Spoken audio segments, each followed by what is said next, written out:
Hey everyone, the last Shoegazer here, bringing you a movie review for 2018 Suspiria. This is a reimagining of Dario Argento's original Suspiria from Luca Guadagnino. I hope I pronounced his last name correctly. Who kind of grew up being a huge fan of the original Suspiria from Dario Argento. And Yeah, kind of wanted to pay tribute to the original, yet kind of go off in a completely different direction, which I do believe he was successful in that. I know a lot of people have mixed views on this. A lot of my friends within the horror community have yet to even see this. And yeah, I hadn't seen it until actually last night. I recently picked this up at Best Buy. Yeah, I was really pleasantly surprised because I kind of thought, you know what, I've heard some negative stuff about this, and while I can understand, everyone is entitled to their opinion, and that's just what I'm sharing with you here, my own. Um, I'm not quite sure I understand all the negativity towards this. I think, people being such huge Argento fans and kind of not wanting the original to be messed with. I get that. Um, but I think it's a film that could have been updated, and I feel like that's kind of what they did here. Um, there's definite comparisons between the two, but I feel like this one sets itself far enough apart from the original that you're getting a completely new experience, a new story, and this kind of still holds its own place. In the Argento catalog, which is completely solid. I'm a big Argento fan, so love the original, but let's focus on I don't even want to say remake. I want to say reimagining because it's not play by play. A repeat of the original. I feel like there's a lot of differences here. Some extremely more noticeable than others. There's some familiar points. They kind of kept the vibe very similar. I felt like very creepy, very haunting. Similar setting, in Berlin, 1977. So kind of a same time period and very similar place. The dance company, kind of, I don't know, just from what I recall from seeing the original, looks like a similar layout, like at least like outside, kind of where it's positioned amongst the other buildings. But the inside, the use of color, everything's very different. Where I think a lot of the lush colors and stark contrast in the original really resonated with me. There's a lot of muted colors. Even the score from Tom York, the frontman of Radiohead, which made this even better of a watch for me because I feel like it was so fitting, and he has such a haunting, like atmospheric kind of sound in Radiohead's music, and his effort here on the score of the new Suspiria I thought was really, really well done. I thought that was a really smart move. At some points it was kind of strange. I kind of wanted a little bit of something different. It was almost like a little bit too melancholy, but I thought it was really fitting. So if you're a fan of Radiohead and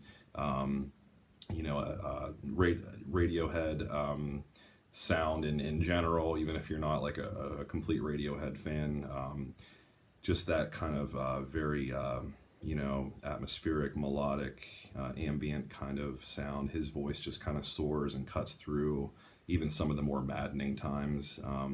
And there's some other music, mixed in throughout. We're not hearing vocals the whole time. So I thought that was pretty cool. Really added to the experience for me. There's a lot of bittersweet moments, some heartbreaking moments, touching moments. I don't want to give anything away, but there is a doctor who's trying to help these girls who are kind of coming to him, saying that they're having these these visions, and they're dreaming things that that are from the witches. And by the way, the witches come to the forefront very early on in this, as compared to the long, slow build up of the original, where it doesn't kind of happen until like closer towards the end. That huge climax there where it's like, oh wow, this is a coven of witches. But and sorry if that was a spoiler, but I mean, if you're watching this review, I'm sure you've probably seen the original and you're kind of interested to hear how this compares. But this, right out front, that you're looking at a coven of witches, and the whole entire story just kind of develops as they're kind of scheming and gathering and having meetings and meals, from the very beginning. So this kind of plays that completely different than the original, where it's just a little bit of a more suspenseful, unknowing kind of experience. I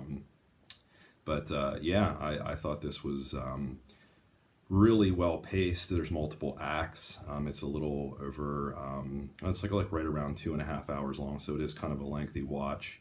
But I didn't get bored with it at all. I thought, all of the bittersweet, kind of more melancholy moments were really well balanced, with a ton of intensity and amazing, practical special effects, gore, the nightmarish kind of sequences that are really unsettling and really disturbing.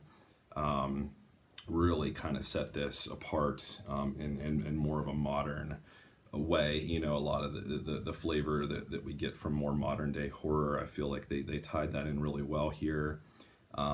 Just a little bit more like a sadistic, relentless kind of vibe going on here.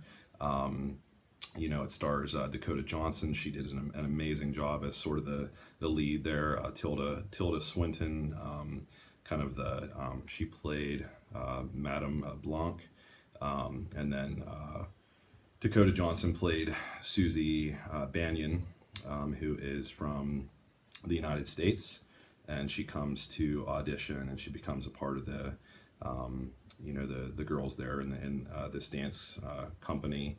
And so I'll just show you the back there while I'm kind of reading off of it. But I agree with the statements there.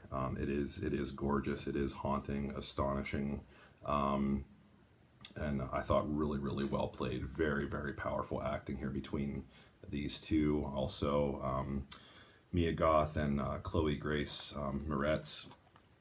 Moretz, I'm not quite sure how you pronounce her name, but she's been in a number of different horror films. I thought she did really well in Let Me In. Really, really powerful. The imagery, the nightmarish sequences as like the witches are kind of like sending their dreams to the main girl here. Dakota Johnson, her character, some of the other girls just really being haunted and tormented. Some really, really disturbing sequences. Don't want to give those away, but there were at least 3 long sequences that were a large part of the film, that really, really resonated with me. Really haunting, very disturbing. A couple were actually kind of difficult to watch as long as it played out. Awesome dancing, the choreography, the screenplay, everything I thought was just done really, really well. Like I said, this is just all my opinion. I'm kind of curious to hear yours. You might think this is rubbish compared to, Argento's original.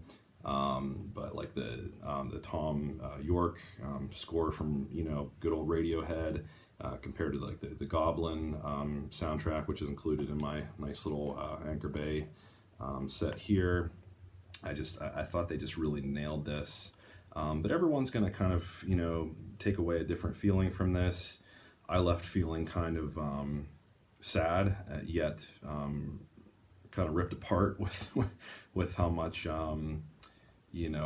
bittersweet kind of stuff was sort of hovering in the background amongst all of this, this evil and intense brutality and some, like, a lot of like ritual stuff, like torturing, just a lot of really cool witch kind of elements at play here. So if you're a fan of the original, and you're kind of in for, a little bit of a modernized kind of version of it, but just kind of setting itself far enough apart that I don't think it plays too close to the original, definitely check out the new Suspiria reimagining.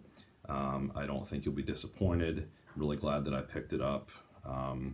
Yeah, so leave some comments. Let me know if you've seen this, if you're gonna see it, if you're gonna, put it off and just stick to the original. Yeah, I like both. So yeah, that's my review for Suspiria. Hope you guys are doing well. Thanks for watching.